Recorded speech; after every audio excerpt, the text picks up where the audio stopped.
सुस्वागतम. दीपावलीच्या सर्वांना हार्दिक हार्दिक शुभेच्छा. लग्नाची बेडी मालिकेच्या आजच्या भागामध्ये जगदीश हा आता सिंधूला कॉल करतो आणि म्हणतो की नमस्कार मॅडम, मी दागिने दाखवायला तुमच्या घरी आलो होतो, ओळखलं का मला? जगदीश म्हणतो की मॅडम, तुम्ही मला जी अंगठी दिली होती का त्याचा मला फोटो मिळेल का, कारण आम्हाला अगदी तशीच अंगठी बनवायची होती. सिंधू म्हणते की फोटो आहे की नाही ते मला बघावं लागेल. तेव्हा जगदीश म्हणतो की पण ती अंगठी तरी आहे ना तुमच्याकडे?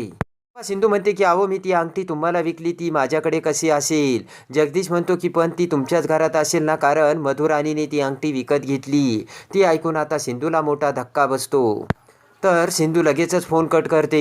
इकडे आता मधू खूप खुश झालेली असते. तेव्हा राघव तिच्याकडे बघत म्हणतो की मधू, तू अशीच खुश राहा. तेव्हा मधू म्हणते की ते तुझ्याकडे आहे राघव, आणि हसू लागते. तेवढ्यात राग आणि सिंधू तिथे येत म्हणते की मिसेस रत्नपारखी. तर मधू ही सिंधू समोर येते. सिंधू म्हणते की तुम्ही ती अंगठी विकत घेतली का? तर मधू म्हणते हो. तेव्हा मधू म्हणते की पण का? हाच प्रश्न मी तुम्हाला विचारायला पाहिजे मिसेस रत्नपारखी. तर सिंधू म्हणते की मिसेस रत्नपारखी, तुम्ही तीच अंगठी का विकत घेतली? तेव्हा राघव म्हणतो की मधू, डॉक्टर कोणत्या विषयावरती आणि कोणत्या अंगठीबद्दल बोलतायत? सिंधू म्हणते की मी सांगते, तुम्ही मला जी अंगठी दिली होती ना, ती मी त्या पिढीवरचे काका आले होते ना त्यांना विकली होती, आणि तीच अंगठी मधुताईंनी विकत घेतली. तेव्हा मधू म्हणते की ती अंगठी तू का विकली हे मी तुला विचारलंय का? तेव्हा सिंधू म्हणते की मला गरज. पण तेवढ्यात सिंधू थांबते. मधू म्हणते की राघवने तुला प्रेमाने ती अंगठी दिली होती, मग तू का विकलीस? सिंधू म्हणते की ती अंगठी मला राघवने दिली होती, तेव्हा ती विकायची की नाही हा माझा अधिकार आहे, आणि त्यामुळे तुम्ही माझ्या पर्सनल गोष्टीमध्ये इंटरफेअर करू नका, असे सिंधू आता मधूला सांगते. तेव्हा मधू म्हणते की जी गोष्ट आपण विकली ना त्यावर आपला काहीही अधिकार नसतो. तेव्हा सिंधू म्हणते की आत्तापर्यंत तुम्ही हेच करत आलात, आणि आत्तासुद्धा तुम्ही माझ्यासोबत चांगलं वागताय ना, कारण तुम्ही माझ्या पेशंटची आई आहात म्हणून, आणि अजून काही दिवस आपल्याला एकाच छताखाली राहायचंय. सिंधू म्हणते की तुम्ही माझ्यापासून माझं सर्वस्व हिरावून घेतलंय. अगोदर माझा मुलगा आणि नंतर माझा नवरा. माझं सगळं तुमच्यापासून लांब गेलंय. तेव्हा मधू म्हणते काय बोलते सिंधू? तर सिंधू म्हणते की माझं बोलणं अजून पूर्ण नाही झालंय. तेव्हा मधू म्हणते की तुला तीच अंगठी हवी आहे ना, एकच मिनिट मी देते ती. तेव्हा राघव म्हणतो की बस. राघव म्हणतो की ती अंगठी कुणालाच द्यायची नाही, आणि इथून पुढे त्या अंगठीवर मधू फक्त तुझाच हक्क असेल. तेव्हा मधू खूप खुश होते.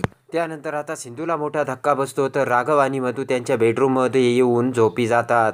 इकडे आता राघव विचार करत असतो. तर आता इकडे सिंधू ही सावीला घेऊन तिच्या रूममध्ये झोपलेली असते. तर आता सिंधू ही राघवच्या आठवणीत हारून जाते. राघवने आपल्यासाठी कसे फुगे आणले होते, आणि प्रेमाने आपल्याला कसे बुड्ढीचे बाल भरवले.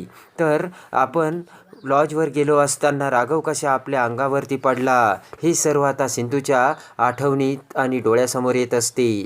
तेव्हा राघवने कसा मधूच्या खांद्यावर हात ठेवला हे देखील आता सिंधूला आठवतं. आपण ज्यावेळी राघवच्या बेडरूममध्ये आलो त्यावेळेस राघवचा हा मधूसोबत कसा फोटो होता हे देखील आता सिंधूला आठवते, आणि राघवने मधूच्या हातून कशी आरती घेतली हे देखील आता सिंधूच्या डोळ्यासमोर येऊन सिंधूला आता त्याचा त्रास होत असतो. आणि ती अंगठी कुणालाही द्यायची नाही हे राघवने कसे मधूला सांगितले हे देखील सिंधूला आठवते. इकडे राघवला सुद्धा ते सर्व आठवत असते, आणि राघव हा बेचैन होऊन उठून बाहेर येऊ लागतो. तर इकडे सिंधू सुद्धा तिला झोप येत नसते आणि उठून बाहेर येऊ लागते. त्यानंतर आता सिंधू किचनमध्ये येते आणि चहा करण्यासाठी पातेले ठेवून त्यामध्ये पाणी टाकते, आणि सिंधू डोक्याला हात लावते. तेवढ्यात पाठीमागून राघवसुद्धा तिथे आलेला असतो, आणि राघव येता सिंधू ही पटकन बाजूला जाते. त्यानंतर सिंधू ही चहा पावडर शोधू लागते. तर इकडे राघव हा ग्लासमध्ये पाणी घेऊन सिंधूकडे बघू लागतो. तेवढ्यात राघव हा लगेचच तिथेच असलेली कॉफीची पाऊच हा त्या चहामध्ये टाकतो, आणि तो चहा एका ग्लासमध्ये भरवतो.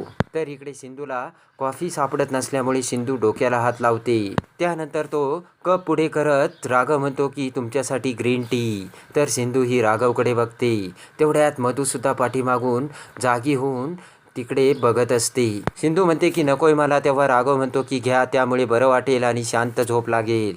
तर राघव म्हणतो की ग्रीन टी चांगला आहे, तुमची चिडचिड होणार नाही. तेव्हा सिंधू म्हणते की एक मिनिट माझी चिडचिड. तर सिंधू लगेच तिचे बोलणे थांबवते. पुढे सिंधू म्हणते की काय म्हणाला तुम्ही? तर राघव म्हणतो की ग्रीन टी घ्या, कारण तुम्हाला राग आलाय आणि तो सर्व राग नंतर सावीवरती निघेल, म्हणून तुम्ही ग्रीन टी प्या. राघव म्हणतो की परिस्थिती सर्व काही शिकवते, तेव्हा मला परिस्थितीने शिकवलं तर घ्या हा ग्रीन टी. तर सिंधू ही राघवकडे बघू लागते. त्यानंतर राघव हा उठून त्याच्या बेडरूममध्ये जातो. तर आता राघवच्या डोळ्यासमोर येते आपण सिंधूला कसं विचारलं होते की सावी कुणाची मुलगी आहे. तेव्हा सिंधू म्हणते की या प्रश्नाचं उत्तर देणं मला उचित वाटत नाहीये. तर आता राघवला ते सर्व आठवत असते. तेवढ्यात मधू ही राघवकडे येऊन राघवच्या खांद्यावर हात ठेवते. मधू म्हणते की राघव तू ठीक आहेस ना? तर राघव म्हणतो हो. मधू म्हणते की हे बघ राघव, काही आठवणी अशा असतात ना, त्या काही जरी केल्या तरी विसरता येत नाही, आणि अशा आठवणीमध्ये जर आपण हरवून बसलो तर त्याला काय अर्थ आहे राघव, असे आता मधू राघवला समजावते. मधू म्हणते की सिंधू सतत इथे तुझ्या डोळ्यासमोर असते, त्यामुळे तुला त्रास होत असेल राघव, पण सिंधू इथे फक्त विनूची डॉक्टर म्हणून आली आहे राघव, आणि विनू बरा झाला तर सिंधू इथून निघून जाणार आहे, हे आता मधू ही राघव समोर आणते. तर राघव म्हणतो की बरोबर आहे मधू तुझं, सिंधू आता वेगळी झाली आणि मी सर्व विसरून आता पुढे जायला हवं आणि आपल्याकडे लक्ष द्यायला हवं, असे आता राघव मधूला बोलतो. राघव म्हणतो की मधू तुझं बरोबर आहे, म्हणून आत्तापासूनच आपण आपल्या आयुष्याला नवीन सुरुवात करू. मधू म्हणते की खरंच? तेव्हा राघव म्हणतो हो, आणि विनू मला सतत आपल्यासोबत हवा आहे मधू. राघव म्हणतो की मी विनूकडे जाऊन आलोच. तर राघव तेथून निघून जातो. तेव्हा मधू म्हणते की राघव खरंच मला त्याचा बनवील का, आणि आमच्यामध्ये जे नातं आहे ते सिक्युअर होईल का, असा आता मधूच्या मनात विचार येऊ लागतो. का राघव सिंधूला जळवण्यासाठी हे असं करतोय, हे विचार आता मधूच्या डोक्यात येत असतात. विचार करते की नाही, राघव माझ्यासोबत वाईट असं कधीच वागणार नाही, मी राघवपासून कधीच वेगळी राहू शकत नाही, असे आता मधू विचार करते. इकडे आता राजश्री किचनमध्ये काम करत असताना सावी तिथे येते आणि म्हणते की वाव आजी, तू किती कामे करतेस ग, सगळी कामे करतीस तू, आणि त्या मोठ्या आजी तुला मदत नाही करत का? सावी म्हणते की मी तुझी मदत करू का? तेवढ्यात ते ऐकून राजश्रीच्या डोळ्यासमोर सिंधूने सांगितलेले आठवते की मी तुमचीच असणार आहे, आणि आई हे सगळं, आई ते सगळं असं म्हणत मी तुमच्याकडे धावत येणार आहे, हे सिंधूचे बोलणे आता राजश्रीला आठवते. राजश्री सावीला म्हणते की करेन मी माझी, तेव्हा सावी म्हणते की करते ना मी तुला मदत. राजश्री म्हणते की करते मी माझं. तर सावी म्हणते की मी भाजी चिरू का? तेव्हा राजश्री म्हणते की अगदी सिंधूची मुलगी शोभतेस, अगदी तशीच बडबडी. सावी म्हणते की आणि तू पोलीस काकाची आई शोभतेस, अगदी त्यांच्यासारखीच. तेव्हा राजश्री सावीकडे बघू लागते. सावी म्हणते की आजी तुला लहान असताना काय व्हायचं होतं सांग ना मला प्लीज. तेवढ्यात पाठीमागून सिंधू तिथे येऊ लागते. राजश्री म्हणते की काय आजी लावलेस ग? राजश्री म्हणते की सारखी आजी म्हणायची काही गरज नाहीये. तेवढ्यात सिंधू पुढे येत म्हणते की सावी जा बाळा खेळायला जा. सावी गेल्यानंतर सिंधू ही राजश्रीला म्हणते की तुमचा राग माझ्यावर आहे ना, मग त्या लहान मुलीला का दुखावताय? सिंधू म्हणते की तुमचा स्वभाव असा नाही हे देखील मला माहीत आहे. विनू तुम्हाला आजी म्हणतो म्हणून ती तुम्हाला आजी म्हणते. सिंधू म्हणते की फार दिवस आम्ही इथे नाही आहोत, तेव्हा जोपर्यंत आहोत ना तोपर्यंत तरी 2 मुला तुम्ही भेद करू नका. राजश्री म्हणते की सिंधू तू एक शब्दही बोलू नकोस, आज माझा नातू माझ्याजवळ नाही ना, याला फक्त तूच कारणीभूत आहे सिंधू. राजश्री म्हणते की काय चूक केली होती सिंधू, मी किती प्रेम केलं होतं तुझ्यावरती. राजश्री म्हणते का वागली सिंधू माझ्यासोबत अशी, आणि माणसाला जसा अनुभव येत जातो ना तसा तो बदलत जातो, तेव्हा तू आज अजिबात मला काही विचारू नकोस, असे राजश्री आता सिंधूला सांगते. इकडे आता सिंधू ही विनूला बाहेर आणते आणि बॉल त्याच्यासमोर ठेवत म्हणते की विनू जोराने या बॉलला किक मार, तुला जमणार आहे. त्यानंतर सावीचा हात आपल्या हातात घेत विनू त्या बॉलला किक मारण्यासाठी पाय उचलू लागतो. तर सिंधू म्हणते की कमॉन विनू मार किक. तर विनू म्हणतो की नाही जमणार डॉक्टर काकू. सावी म्हणते की विनू तुला जमेल, तू प्रयत्न कर. विनू पुन्हा प्रयत्न करू लागतो, पण विनू म्हणतो की नाही डॉक्टर काकू नाही जमत. त्यानंतर सिंधू विनूला डोळे बंद करायला सांगते आणि विचार करायला सांगते की सगळे मुले बॉल व्यवस्थित खेळतात आणि तुलासुद्धा बॉल खेळायचा आणि तुलासुद्धा जमेल असा विचार कर विनू. तर डोळे झाकून विनू तसा विचार करतो. सिंधू म्हणते की तुला तुझ्या टीमला जिंकवायचंय आणि स्वतःला सुद्धा जिंकवायचंय विनू. सिंधू म्हणते की आता तुझ्या समोर एक बॉल आहे आणि तू त्या बॉलला जोराने किक मारणार आहे आणि जिंकणार आहेस विनू.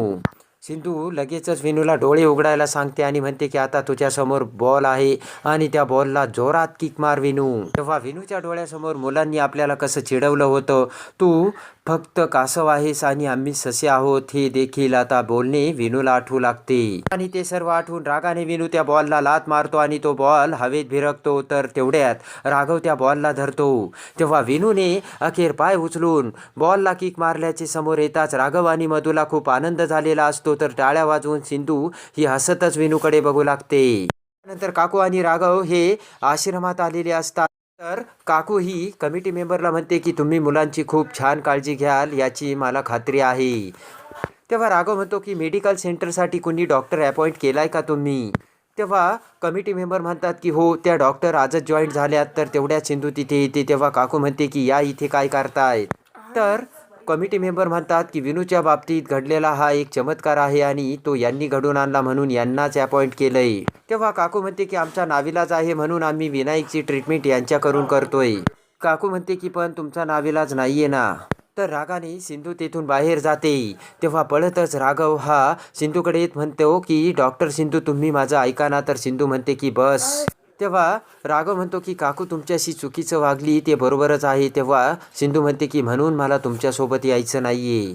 तर आता अखेर विनू बरा होताच आता राघवचे सिंधूवरचे पुन्हा एकदा प्रेम दिसलेले असते आणि राघवने सिंधूला थांबवलेले असते. तेव्हा आता विनू हा दुसरा तिसरा कोणी नसून तो अंकुर असल्याचे सत्य, तर सावी ही दुसरी तिसरी कोणी नसून ती राघवची मुलगी असल्याचे सत्य जेव्हा राघवला समजते तेव्हा सर्व बंधने झुगारून राघव हा पुन्हा सिंधूचा कसा होतो हे बघण्यासाठी आणि लग्नाची बीडी मालिकेच्या डेली अपडेटसाठी आपल्या चॅनलला लाईक करा, सबस्क्राईब करा.